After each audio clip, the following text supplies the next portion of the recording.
Hello everyone, I'm back and I think I need to call this possible possible state of Montana people injustice, but it's not really the state of Montana I want to talk about it. I am in Montana, so I have to rename this. Um, it is about injustice. It is about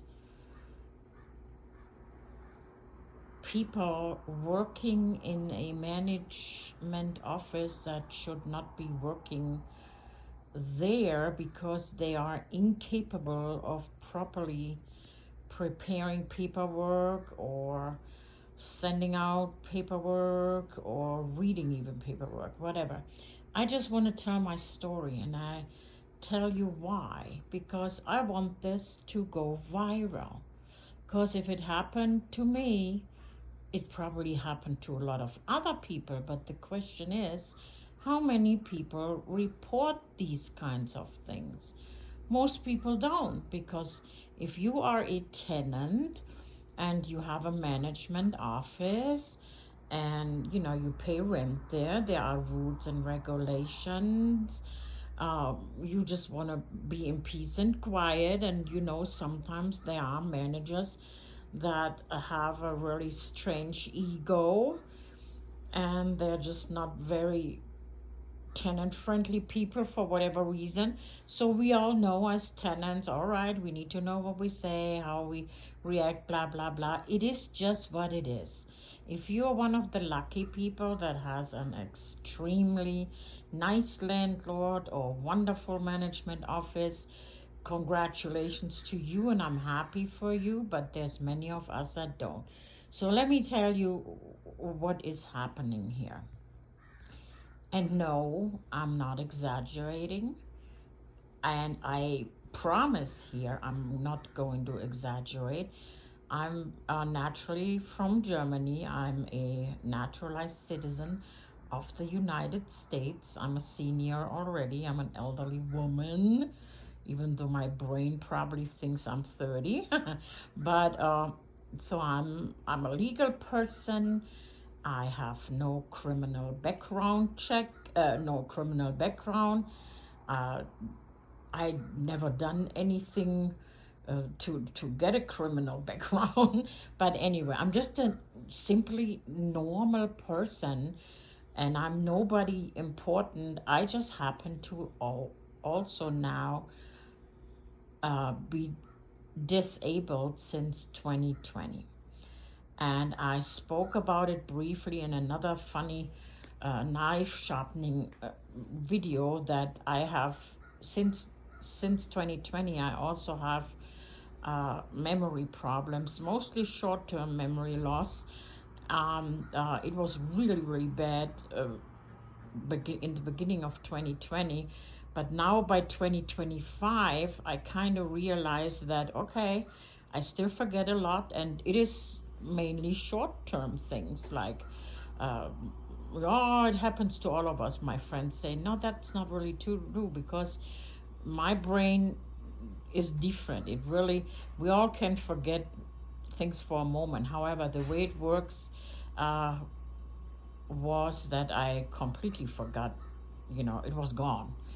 And then, but it got better over the past 5 years, and I was told by the doctors that's just how it is. But I do remember after a while, so I forget.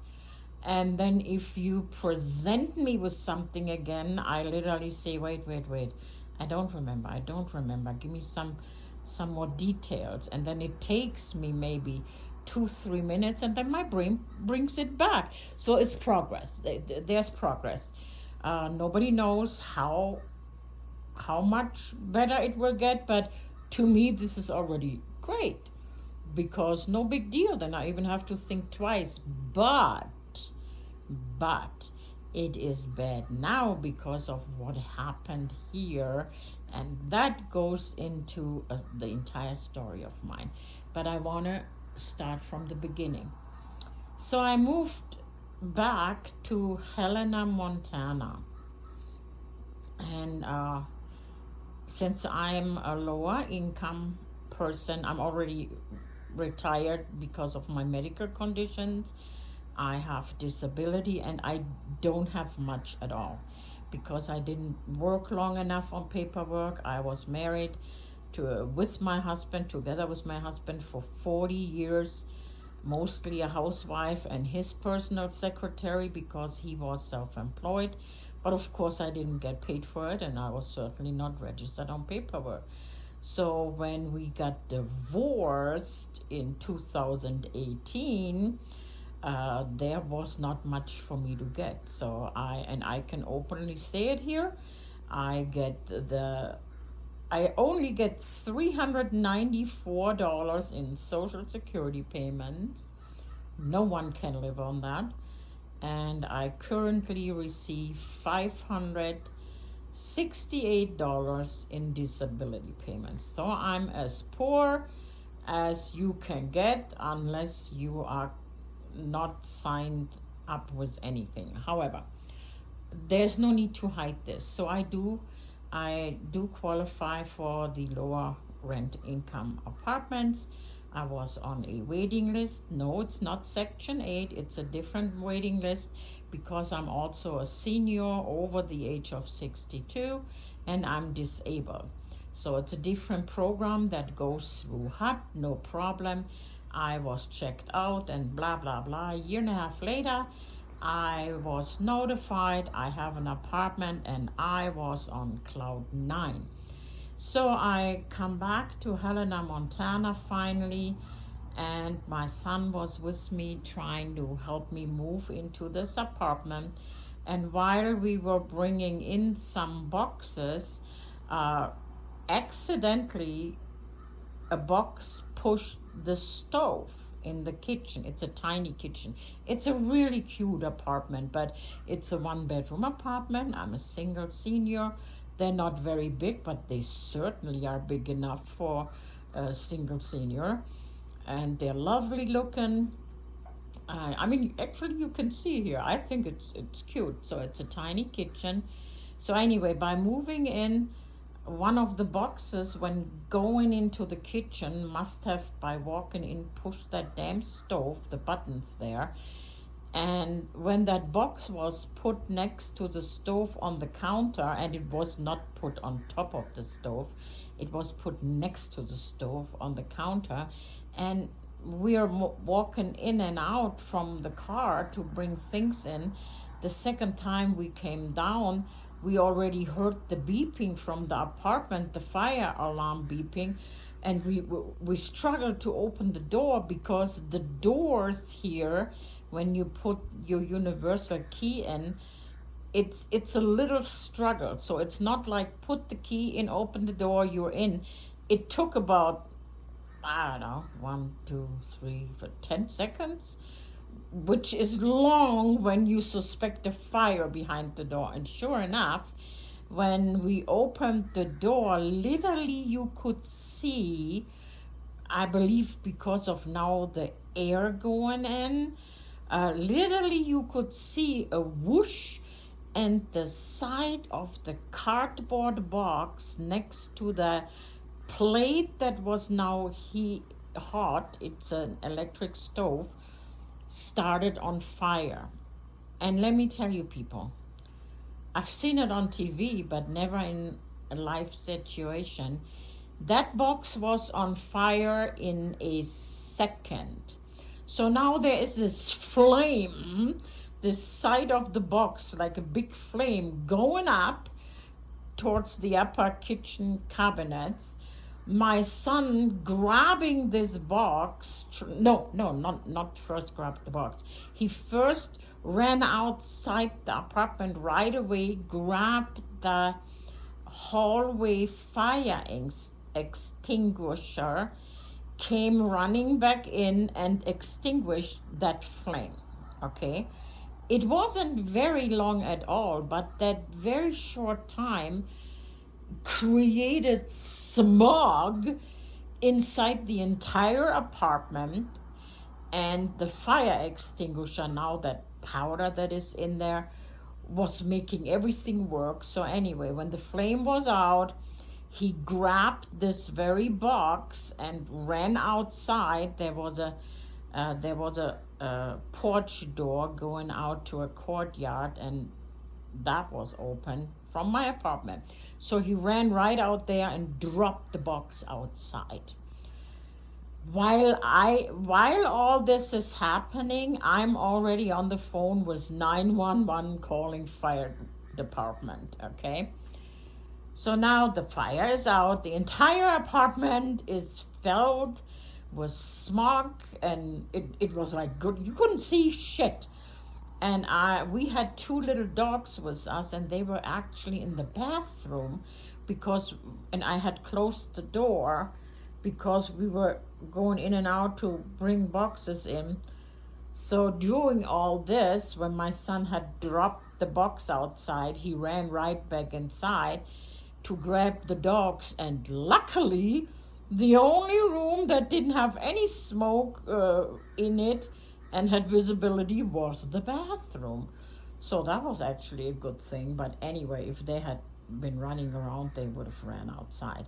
And nobody was hurt. Well, my husband, what am I saying? My son had a little burn from the damn box on his hand, and we were both shaking. So we're now sitting outside waiting for the fire department. Fire department arrives, and they were so nice. They came in like all prepared, but nothing to do no more. And they looked at us and asked, what the heck just happened here? So I told the exact story, how it happened, and of course they looked up everything. They looked around what was going on, and yeah, so no, now what? Meantime, they notified the management office, which is not far from here, but it's not on premises. So very quickly, people arrived that I had never seen before because I'm the newbie. I just came to move in, right? So very nice, extremely nice people. There was I think it's the executive director. Never met the man, but he's in charge of multiple properties that HUD oversees with some of the lower income rental people, blah, blah, blah. Extremely nice man.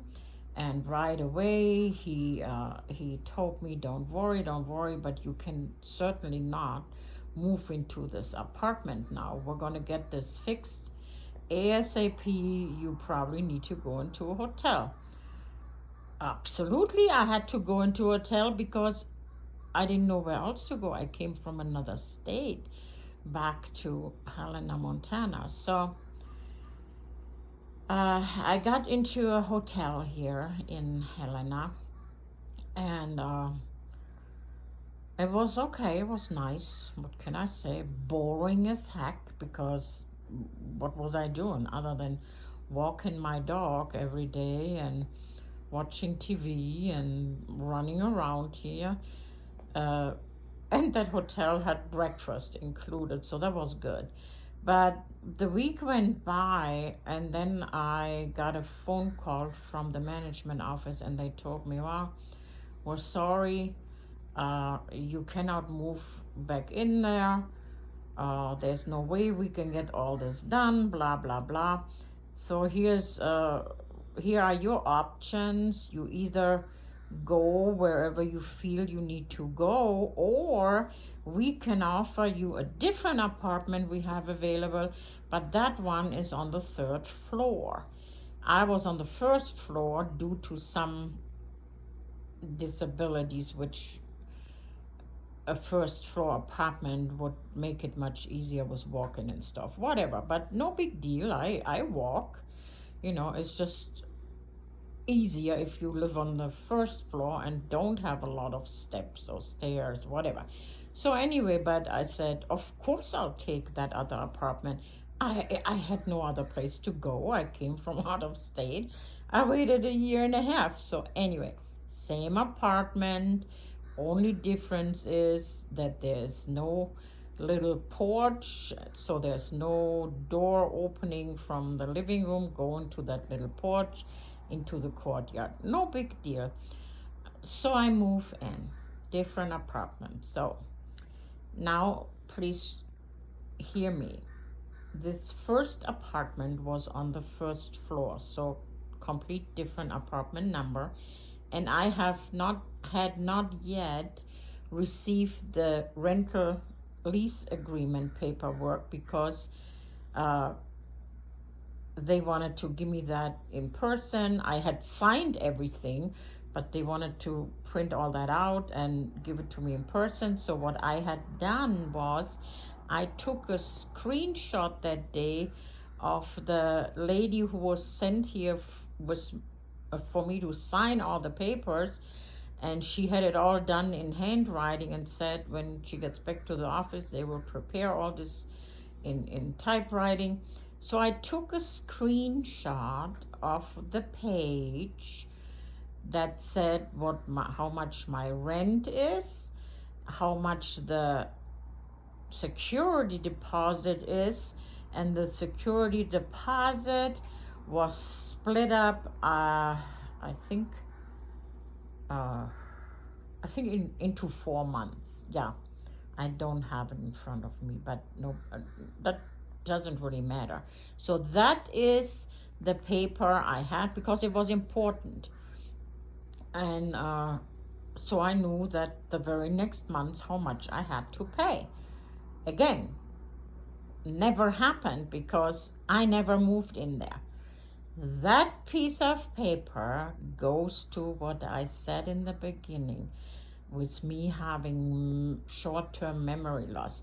I have a screenshot, but I don't look at all my screenshots daily or whatever. So now I'm moving into the third floor apartment and I get my rental agreement. I make a folder that says rent. My folder is sitting in my little tiny office area here, so I remember what is there. I can look at it, then I can look inside, so no big deal.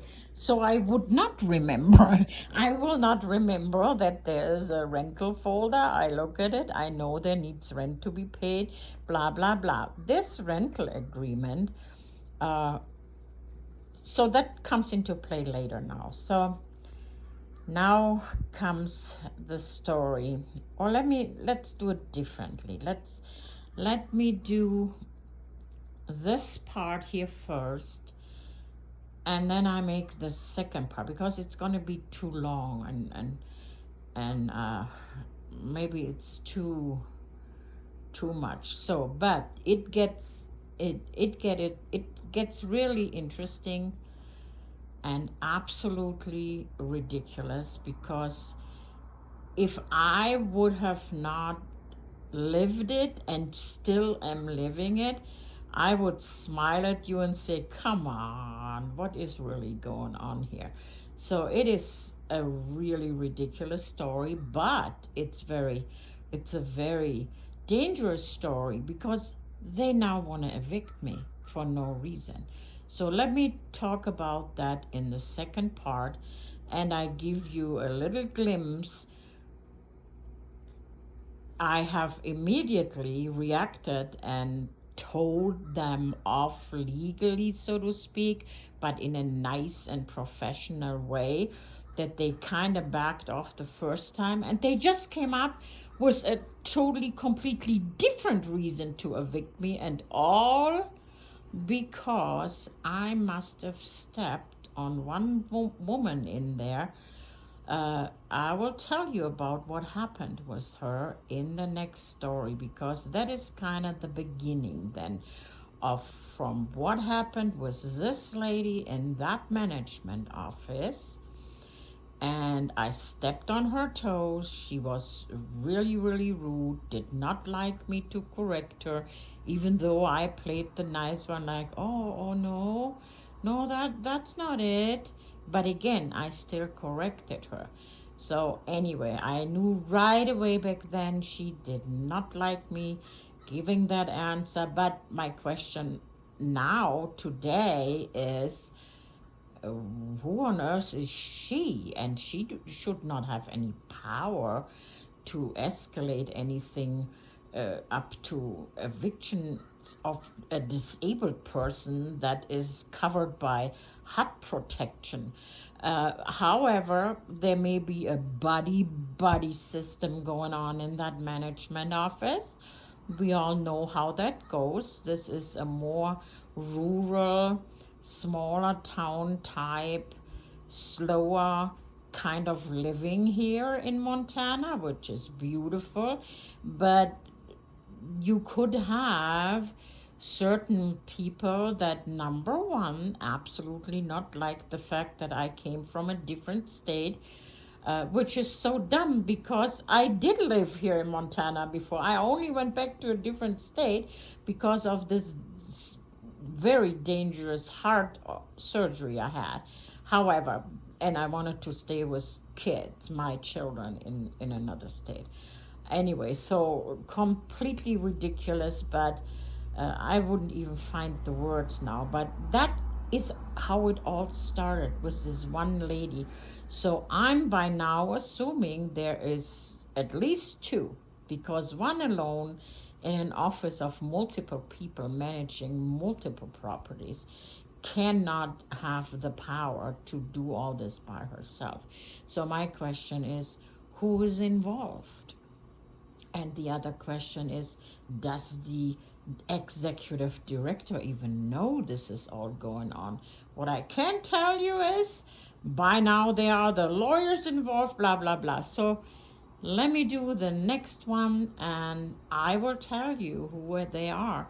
We're talking about the Helena Housing Authority Management Office in Helena, Montana. And no, this is not slander. This is all public record by now. And I'm not naming or blaming because I have not found out, neither has a lawyer found out the exact details who did what yet. But somebody did. Somebody violated my protection as a disabled person, as a disabled senior person. Somebody violated the HUD regulations, and there is also missing money involved, false accusations that are unbelievable, and they try to prove it with evidence that blew back in their face, and I'm still flabbergasted that this was all presented to me without any of them realizing what I realized right away. You got nothing. What are you talking about, and why are you doing this? So I know I went over a few more minutes, so let's end with this one. And I'm asking now, of course, right away, if anyone here listening is from Helena, Montana, and perhaps also is renting through the management Helena Housing Authority and has any information in regards to rental problems with them, or managing problems, paperwork problems with them, I would so appreciate you guys commenting or messaging. Oh, let me not forget, in case somebody right here listens to this. They went so far to stalk me on Facebook and printed out a posting of mine. I had posted information of a neighborhood watch, what it is and why and how, and if there is one in Helena already. People were talking to me about it, and I'm interested in those things too, but I don't have any affiliation with neighborhood watch group. Neither did I claim I did, or neither did I claim I was law enforcement. But the neighborhood community watch usually pairs with the police department, and usually the police department has an officer they can call and give a report. There's nothing wrong with this. All this is legal. These groups exist everywhere in communities. However, the Helena Housing Authority had printed that post out, presented it to me, and accused me of impersonating somebody.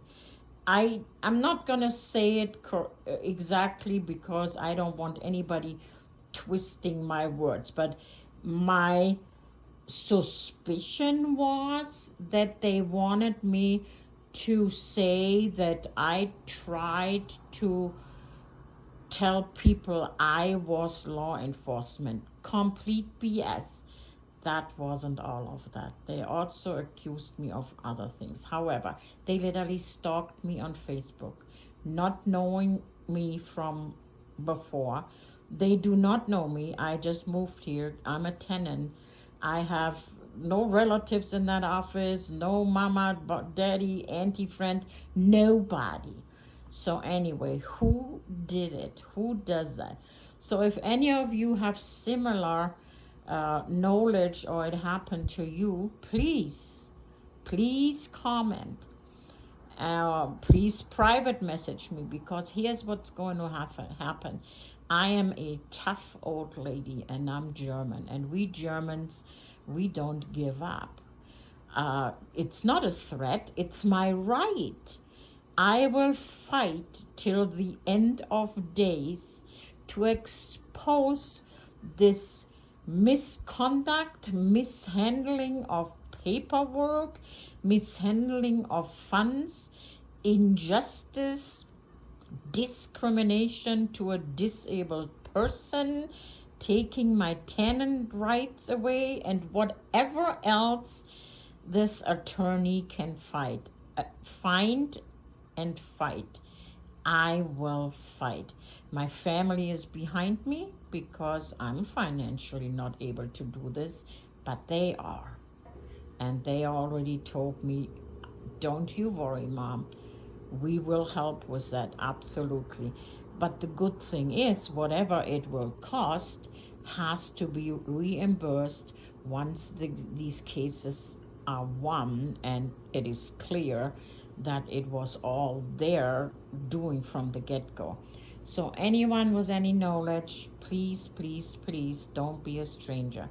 I have also been contacted by younger friends of mine that are much more social media savvy, and they are pretty techy, and they all offered me to put this story out wherever they can. So I'm very hopeful with that, because I don't know how to go to so many people to see it. I know how to post like I do here now.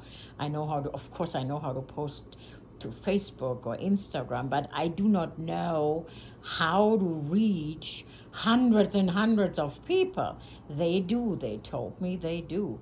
I will post it and only my friends see it and click like. So if any of you want to help, let me know.